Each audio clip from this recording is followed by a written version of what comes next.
마녀배달부 키키. 키키는 13살 된 꼬마 마녀. 오늘 밤 키키는 검은 고양이 지지와 함께 집을 떠납니다. 마녀는 13살이 되면 보름달이 뜨는 밤을 골라 고향 마을을 떠나야 합니다. 수련을 위해 먼 도시에서 1년 동안 혼자 사는 것이 마녀 세계의 관습이기 때문입니다. 집을 떠나는 키키. 어머니는 이날을 위해 마녀들이 입는 검은 옷을 만들어 놓으셨습니다. 하다못해 코스모스 색이었어도 좋았을 텐데 까만 고양이에 까만 옷에 온통 까만색이잖아요. 조금은 불만이 듯한 키키에게 어머니가 말씀하셨습니다. 키키, 겉모습에 신경 쓰면 못 써요. 중요한 건 키키의 마음이란다. 그리고 항상 웃는 얼굴을 잊어선 안 돼. 키키는 세상에서 제일 좋아하는 아버지께 마녀 옷을 입은 모습을 보여드렸습니다. 아빠, 비행기 태워주세요. 어렸을 때처럼요. 좋아. 아버지는 키키를 번쩍 안아 올리셨습니다. 어이쿠, 우리 딸이 언제 이렇게 컸지? 멋진 곳을 찾게 되면 좋겠구나. 네. 자, 출발입니다. 이웃 사람들도 배웅을 나와주었습니다. 다녀오겠습니다. 키키는 모두에게 인사한 다음 빗자루에 올라탔습니다. 빗자루는 둥실 떠오르더니 단숨에 하늘 높이 날아올랐습니다. 어디로 갈 건데? 냐옹? 지지가 물었습니다. 남쪽으로 갈 거야. 바다가 보이는 곳으로. 틀림없이 멋진 곳이 기다리고 있을 거야. 앞으로 시작될 새로운 생활에 대한 기대로 키키는 가슴이 설레었습니다. 그런데 웬일입니까? 그날 밤은 하필 비가 내리고 천둥이 치면서 폭풍우가 몰아치는 것이었습니다. 화물열차를 발견한 키키는 그 안으로 몸을 피했습니다. 덜컹덜컹 덜컹덜컹. 화물열차는 키키와 지지를 태운 채 밤새도록 달렸습니다. 그리고 다음날 아침, 지지, 바다야 바다. 키키는 아침 바다를 향해 날아올랐습니다. 휘! 우와, 봐봐. 바다 위에 떠있는 도시야. 키키는 눈부신 듯 도시를 내려다보았습니다. 그곳은 떠들썩하고 큰 도시였습니다. 땡땡 종소리가 들립니다. 우와, 시계탑이야. 지지, 난 이런 곳에서 살고 싶었어. 이 도시로 정했어. 이 도시에서 수련을 할 거야. 키키는 바다 위의 도시를 향해 힘차게 내려갔습니다. 저게 뭐야? 우와, 마녀잖아. 빗자루를 타고 날고 있는 키키를 모두들 신기한 듯 쳐다보았습니다. 웃는 얼굴을 잊어서는 안 돼. 키키는 어머니의 말씀을 떠올리며 의기양양하게 날았습니다. 모토 위를 돌았을 때입니다. 눈앞에 커다란 버스가 나타났습니다. 부랴부랴 버스를 피한 키키는 이번에는 길 한복판으로 뛰어들었습니다. 키키! 키키를 보고 놀란 수많은 차들이 일제히 브레이크를 걸었습니다. 도로 위는 순식간에 뒤죽박죽이 되었습니다. 키키가 간신히 길가에 내려서자 모두들 뚫어지게 쳐다보았지요. 전 마녀 키키예요. 이 도시에서 살고 싶어요. 키키는 당황하면서도 애써 웃음 지어 보이며 말했습니다. 그러나 아무도 대답해주지 않았습니다. 대답은커녕 모두들 귀찮다는 듯 가버리는 것이었지요. 키키가 혼자 우두커니 서 있자 경찰 아저씨가 다가왔습니다. 꼬마야, 온 시내를 들쑤시고 날아다니면 어떡해? 전 마녀예요. 마녀는 날아다니는 게 당연하다고요. 마녀라도 고통받고는 지켜야 하는 거야. 그때였습니다. 도둑이야, 도둑! 고함 소리가 들려왔습니다.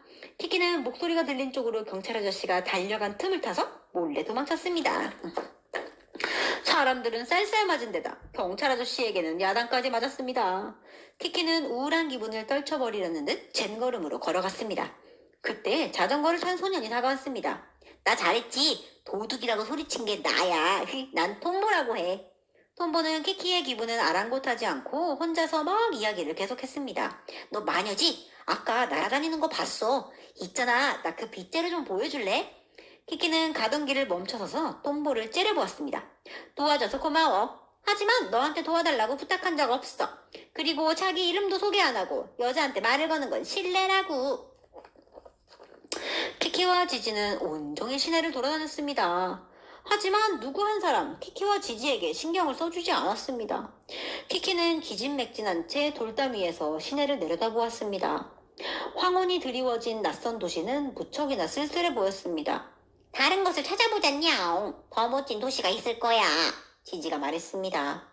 그때 근처의 빵가게에서 배가 남산만한 아주머니가 뛰어나왔습니다. 아주머니 임신하셨나봐. 빵가게 주인 아주머니였습니다. 빵가게 아주머니는 키키 옆에 서더니 놀이개 젖꼭지를 흔들면서 소리쳤습니다. 부인, 물건을 놓고 가셨어요. 멀리 유모차를 밀고 가는 부인이 보입니다. 어떡하지? 이게 없으면 애가 보챌 텐데. 빵가게 아주머니는 놀이개 젖꼭지를 손에 든 채 한숨 짓고 있었습니다. 키키는 엉겁결에 말을 걸었습니다. 제가 대신 전해드릴까요? 저기 유모차를 밀고 가는 부인 맞죠? 아주머니는 놀란 눈으로 키키를 쳐다보다가 생긋 미소 지었습니다. 어머, 그럼 부탁해. 미안해요. 아니에요. 키키는 놀이개 젖꼭지를 받아들더니 돌담 위로 올라갔습니다. 그리고는 빗자루에 걸터 앉아 가자 지지! 라고 말하며 하늘로 날아올랐습니다. 와우! 빵가게 아주머니는 깜짝 놀랐지요. 놀이개 젖꼭지를 전해준 답례로 빵가게 아주머니는 키키에게 차를 대접해 주었습니다. 키키는 아주머니에게 지금까지 있었던 일을 이야기했습니다. 이 도시분들은 마녀를 좋아하지 않나 봐요. 키키의 말에 아주머니는 웃는 얼굴로 대답했습니다.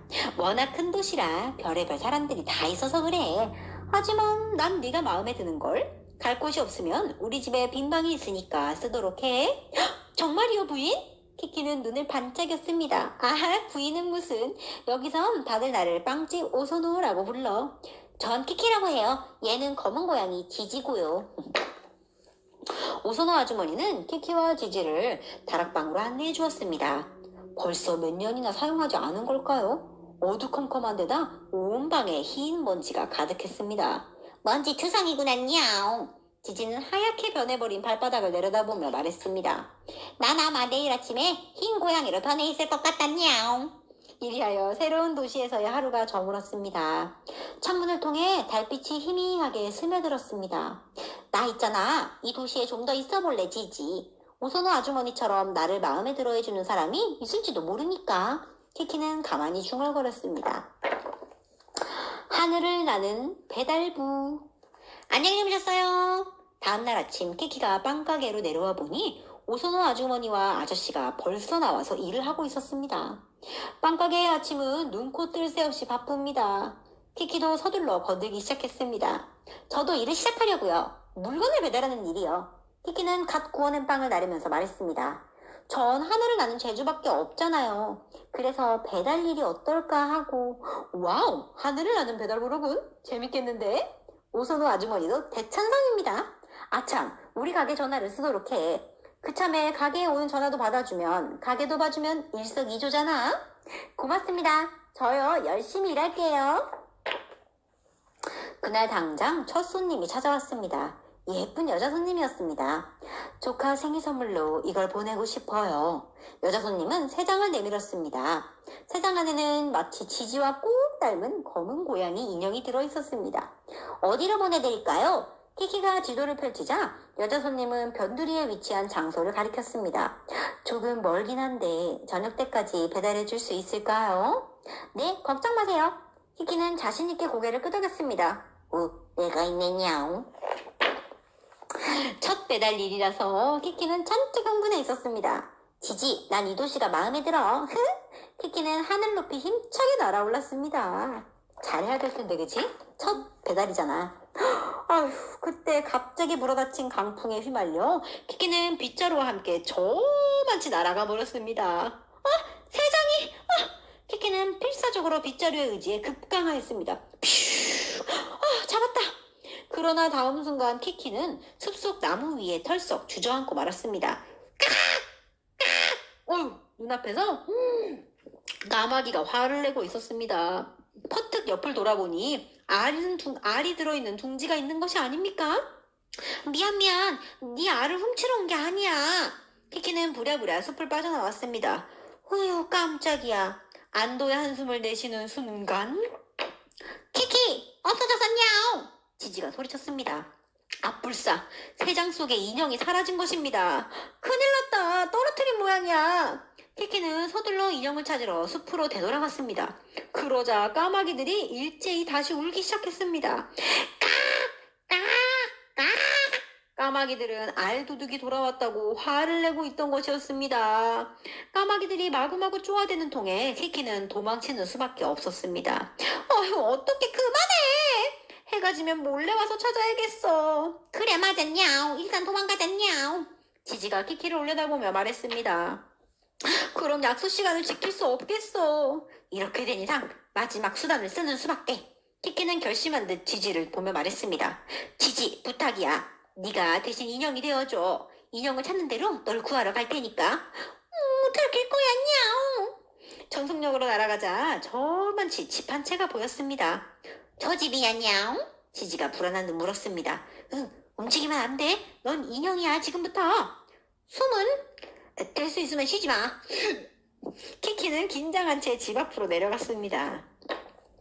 가슴을 두근거리며 초인종을 누르자 남자아이가 뛰어나왔습니다. 이모가 보낸 선물이다. 남자아이는 낚아채듯 세상을 받아들더니 안을 들여다보았습니다. 지지는 있는 힘껏 봉제 인형에 흉내를 내었습니다. 엄마, 새 세상에다 까나리랑 옮겨도 돼요? 남자아이는 난폭하게 지지를 꺼내들더니 꼬리를 붙잡고 막 흔들어댔습니다. 아휴, 큰일 났다. 저러다가 지지가 죽겠어. 키키는 물건을 수령했다는 표시로 사인을 받은 다음 부랴부랴 인형을 찾으러 갔습니다. 우선 까마귀의 알이 있던 곳으로 다시 가보았지만 인형은 보이지 않았습니다. 어떡해, 이 근처에 떨어졌을 텐데. 조금 있으면 날이 저뭅니다. 빨리 지지를 구하지 않으면 안 돼. 키키는 울창한 숲속을 정신없이 헤매고 다녔습니다. 그때 멀리 통나무집이 보였습니다. 가까이 다가가자 통나무집 창가에 검은 고양이 인형이 오독하니 앉아있는 곳이 아닙니까? 저기 있다! 그 무렵 지지는 된통 혼쭐이 나고 있었습니다. 그 집에는 어마어마하게 큰 개가 있었던 것입니다. 빨리 와줘, 키키, 으냐옹. 바닥에 내팽겨진 지지는 식은땀을 뻘뻘 흘리고 있었습니다. 그런데 개가 코를 킁킁거리며 지지에게로 다가오는 것이 아닙니까? 개의 커다란 얼굴이 지지의 눈앞까지 왔습니다. 이젠 틀렸다! 지지는 자기도 모르게 눈을 감아버렸습니다. 그러자 개는 지지의 얼굴을 핥더니 그 자리에 주저앉는 것이었습니다. 마치 지지를 지켜주는 것 같았지요? 어떻게 된 거지, 냥? 지지는 눈을 깜빡거렸습니다. 키키가 발견한 통나무 집에는 우르슬라라는 화가가 살고 있었습니다. 우르슬라는 지붕 위에서 까마귀들에게 둘러싸여 그림을 그리고 있었습니다. 저기요, 창가에 있는 봉제 인형. 키키가 머뭇머뭇거리며 말을 걸자 우르슬라는 얼굴도 들지 않고 대답했습니다. 아, 아까 숲에서 주웠어. 키키는 필사적으로 지금까지 있었던 사정을 이야기했습니다. 와, 13살짜리가 혼자 여행을 한다고? 좋겠다. 난 그런 거 좋아하는데. 우르슬라는 그렇게 말하면서 인형을 돌려주었습니다. 다음에 올 땐 천천히 놀다가. 고마워. 키키는 지지가 있는 곳으로 다시 허둥지둥 날아갔습니다. 사방은 이미 완전히 어둠에 잠겨 있었습니다. 키키가 몰래 집안을 들여다보자 지지가 뛰어나왔습니다. 키키! 지지, 늦어서 미안해. 키키는 지지를 꼭 껴안았습니다. 저쪽 분이 도와줬어. 인형도 도로 갖다 놓겠대. 지지가 말하는 쪽을 보자 커다란 개가 앉아 있었습니다. 키키는 개에게 인형을 내밀었습니다. 부탁해도 될까요? 그러자 개는 인형을 천천히 입에 물더니 어슬렁어슬렁 집 안으로 들어갔습니다. 자, 집에 가자. 키키와 지지는 밤하늘로 날아올랐습니다. 별은 반짝반짝 빛나고 도시의 불빛은 발 아래 놓여 있었습니다. 배고프다, 냐옹. 지지가 중얼거렸습니다. 나도 기진 맥진이야. 그렇지만 멋진 하루였어. 집으로 돌아가자 가게 앞에 빵으로 만든 간판이 매달려 있었습니다. 빵가게 주인 아저씨가 키키를 위해 만들어준 간판이었지요. 배달합니다, 키키. 처음 사귄 친구. 어느 날 오후 키키는 가게를 보면서 한숨을 내쉬고 있었습니다. 손님이 통 오지를 않네. 입을 크게 벌리고 하품을 하는데 전화가 울렸습니다. 여보세요? 수화기를 손에 든 키키의 얼굴이 갑자기 환해졌습니다. 배달을 맡길 손님이었던 것입니다. 손님이야, 지지.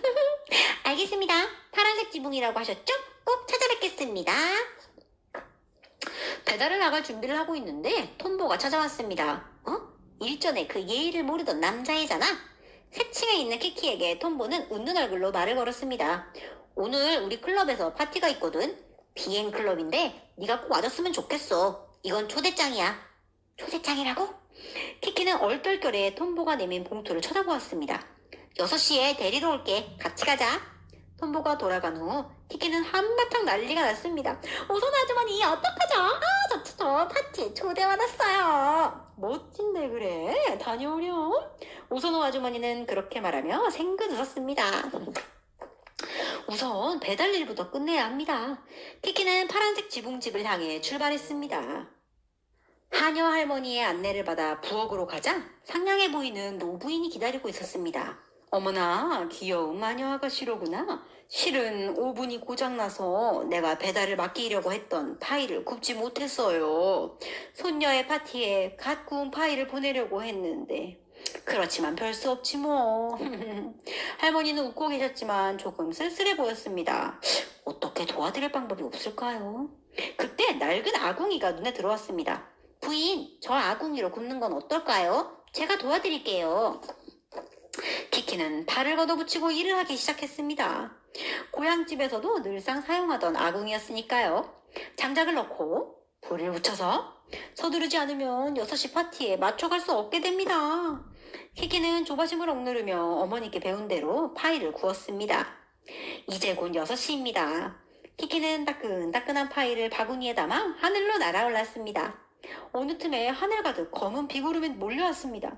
아까까지는 그렇게 화창하더니 키키는 하늘을 올려다보며 차츰 속력을 내었습니다. 곧이어 비가 억수같이 쏟아지기 시작했습니다.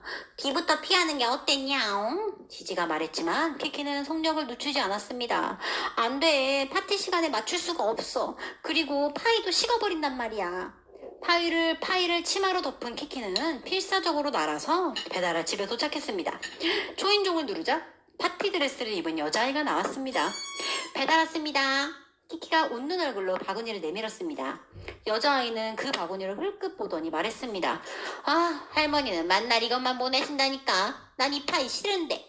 그러고는 지긋지긋하다는 듯이 바구니를 휙 받아들더니 쾅 하고 문을 닫아버렸습니다. 여기까지 배달해줘서 고맙다는 말도 안 하고 그치? 힘들게 배달했는데 온 힘을 다해 만들고 배달했는데 6시가 지났는데도 키키는 서두르고 싶은 마음이 나지 않았습니다. 집 근처까지 오자 돌아가는 톰보의 모습이 보였습니다. 키키, 그 남자애야. 아직 늦지 않았어. 응? 지지와 오소노 아주머니가 소리쳤지만 키키는 아무 말이 없었습니다. 흠뻑 젖은 채 돌아온 키키를 보고 오소노 아주머니가 말했습니다. 키키, 그 남자애 못 만났니? 한참 기다렸는데. 이젠 됐어요. 이런 꼴로는 파티에 갈 수 없는걸요? 키키는 그렇게 말하며 다락방으로 뛰어 올라가더니 그대로 쓰러지듯 잠들어 버렸습니다. 다음날 키키는 열이 펄펄 끓었습니다. 어젯밤 젖은 채로 자는 바람에 감기에 걸린 것입니다. 몸은 뜨겁고 머리는 지끈거렸습니다. 이럴 때는 항상 어머니가 옆에 있어 주었는데 키키는 혼자라는 생각에 눈물이 나올 것 같았습니다. 오선호 아주머니는 아픈 키키에게 따뜻한 우유죽을 끓여주었습니다. 아 참, 좀 전에 그 남자애가 또 왔었어. 아프다고 했더니 걱정하더라.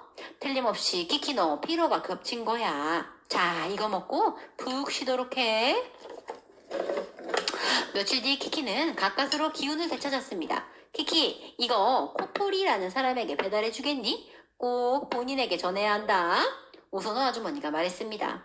지지는 데이트를 하느라 나가고 없었습니다. 집 근처이기 때문에 키키는 걸어서 가기로 했습니다.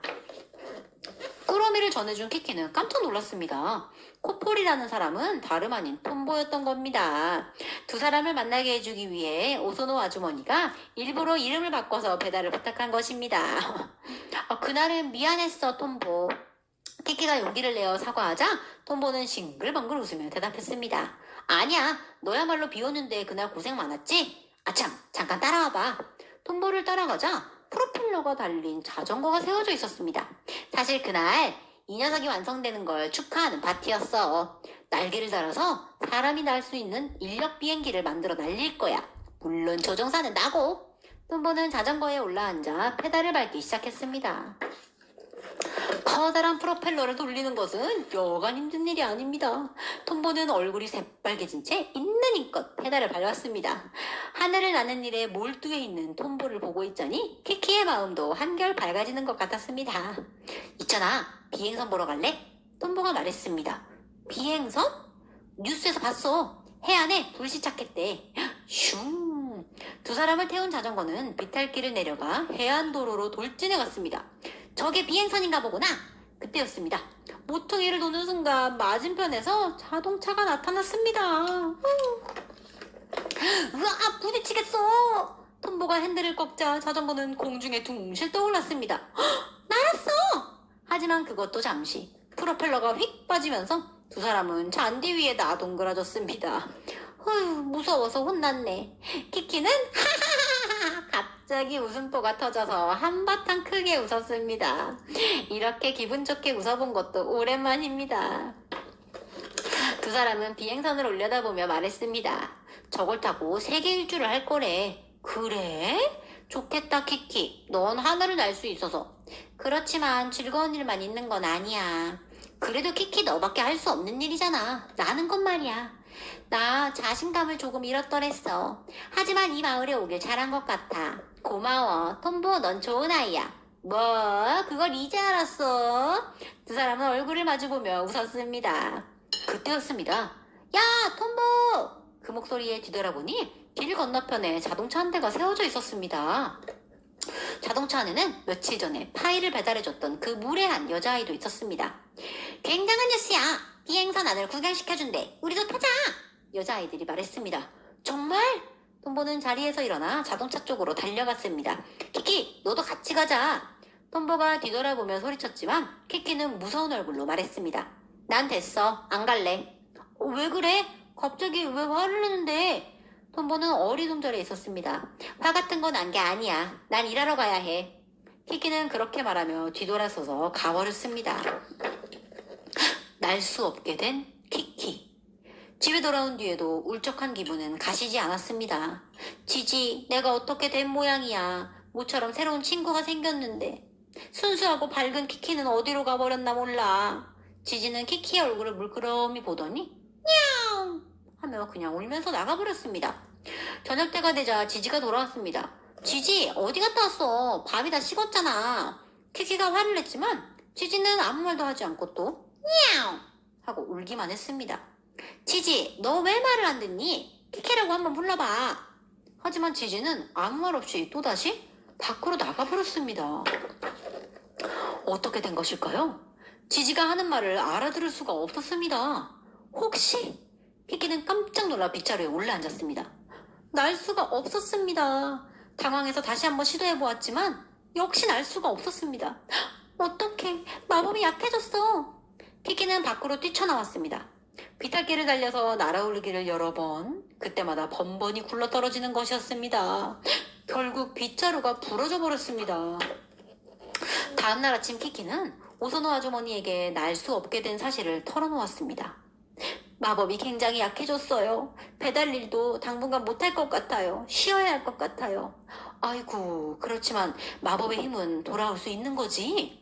오소노 아주머니가 묻자 키키가 대답했습니다. 모르겠어요.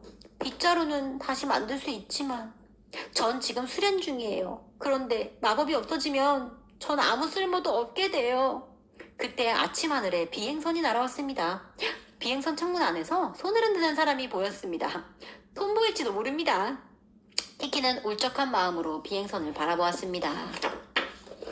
그러던 어느 날 우르슬라가 불쑥 찾아왔습니다. 어서와. 잘 지냈어, 키키? 너 일은 잘 돼가니? 우르슬라의 말에 키키는 물끄러미 바닥만 쳐다보았습니다. 키키의 이야기를 듣고 우르슬라가 말했습니다. 그런 일이 있었구나. 어쩐지 기운 없어 보인다 했지. 있잖아, 우리 통나무 집에 놀러 오지 않을래? 우르슬라의 초대를 받고 키키는 집을 나섰습니다. 언제나 빗자루를 타고 날아다녔던 키키는 버스를 타는 것도 이날이 처음이었습니다. 버스에서 내려 숲속을 한참 걸어가니 통나무 집이 보였습니다. 통나무 집 안으로 들어가던 키키는 무심코 발걸음을 멈추었습니다. 집안에 큰 그림이 놓여 있었던 것입니다. 아직 완성된 것 같지는 않았지만 키키는 빨려들듯이 그림 쪽으로 다가갔습니다. 우와, 멋져라. 그러자 우르슬라가 말했습니다. 키키, 널 처음 봤을 때 나 이 그림을 그리기로 마음먹었었어. 우르슬라는 그림의 중앙에 있는 소녀의 어여쁜 얼굴을 뚫어지게 쳐다보았습니다. 이게 나야? 키키는 놀라워하며 우르슬라를 쳐다보았습니다. 아, 키키, 거기 앉아서 내 그림의 모델이 되어줘. 우르슬라는 키키를 모델로 그림을 그리기 시작했습니다. 그날 두 사람은 밤늦게까지 이야기를 나누었습니다. 마법이라는 게 주문을 외우는 게 아닌가 봐. 비비디바비비부 막 이렇게 말이야. 우르슬라의 말에 키키는 고개를 끄덕였습니다.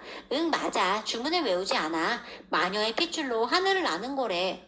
마녀의 핏줄이라고? 좋겠다. 나 그런 거 좋아해. 마녀의 피?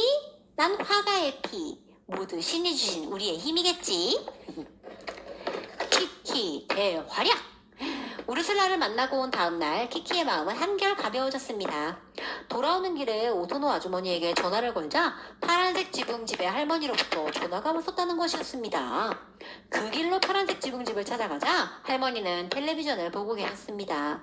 어서 오렴. 일전엔 고마웠어. 오늘은 비행선이 출발한다고 온 도시가 난리란다. 할머니는 흰색 상자를 내밀면서 말했습니다. 키키, 이 상자를 열어보렴. 뚜껑을 열어본 키키는 깜짝 놀랐습니다. 세상에, 키키의 이름에 키키와 지지의 모습이에요. 어쩌면 이렇게 멋진 케이크가 있을까요? 어리둥절해 있는 키키에게 할머니는 장난스럽게 말씀하셨습니다. 그걸 키키라는 아이에게 전해주겠니?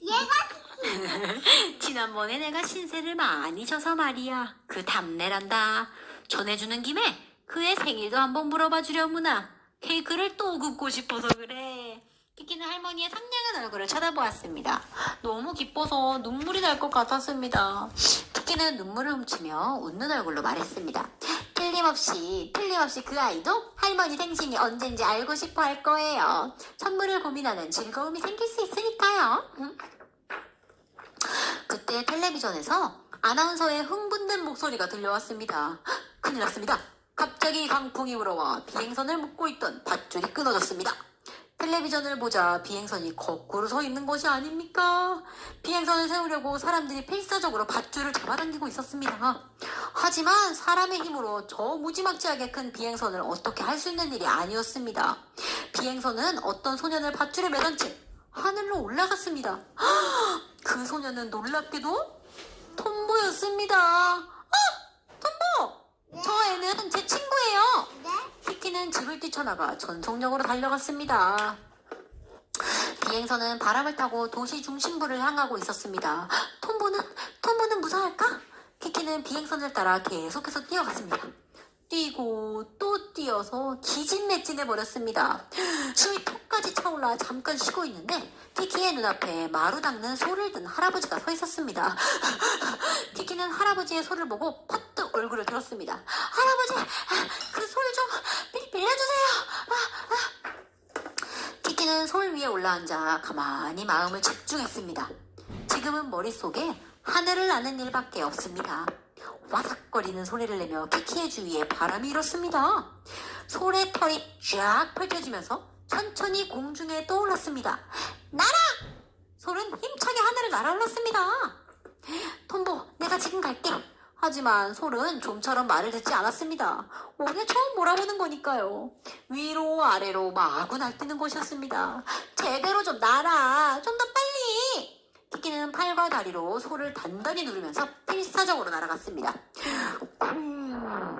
비행선은 시계탑에 부딪히며 크게 기울어지기 시작했습니다. 아이고, 정말 위험하네. 톰보!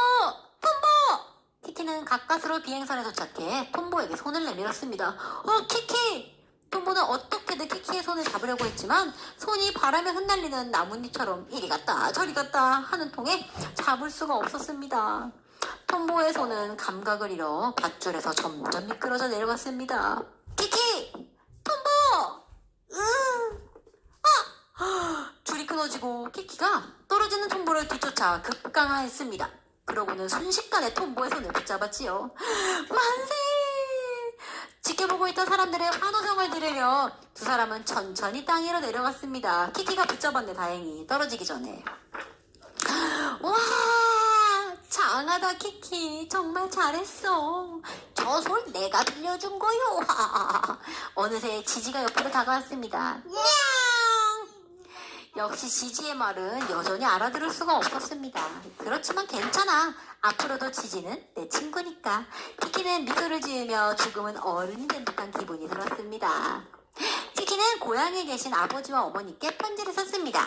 우울할 때도 있지만 전 이 도시가 좋아요.